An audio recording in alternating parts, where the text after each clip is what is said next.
We're going to look at commercial to residential in this video, and we're just looking at it from a perspective of why you might want to use this strategy towards achieving your goal.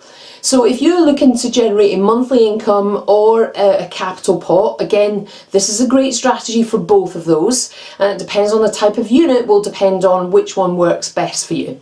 But why would you use this in the first place? Now, for this particular piece in terms of commercial to residential, it's becoming more and more popular simply because in a lot of places, residential property has increased so much in value that it's actually quite difficult to generate new income, new value from the residential side.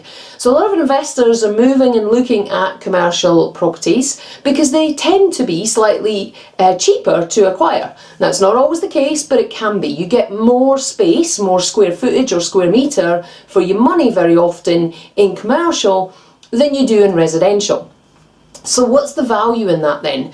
Well, if you take a commercial property and you buy it for cheaper per square metre than you can get a residential property, as long as the conversion costs are going to enhance what you can get for residential, then it might be worth turning it into a residential unit.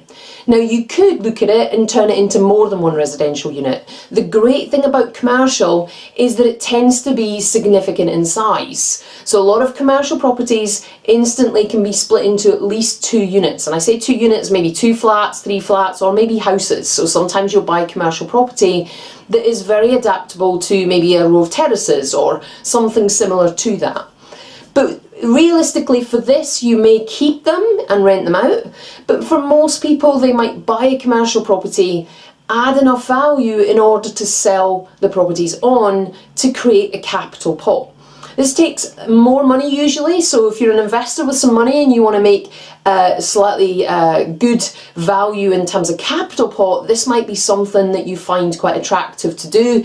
If you get the right kind of deals, then you can buy cheaper commercial property, turn it into residential as long as you can get the right permissions to do so. And there are a number of opportunities now with change in planning legislation where you don't necessarily need to go for full planning on all commercial buildings. So some great opportunities out there.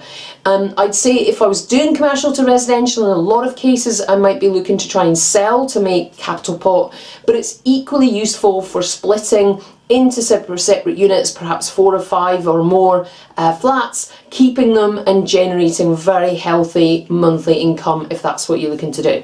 So I hope that helps you understand the commercial to residential and why you might use that strategy towards achieving your goal.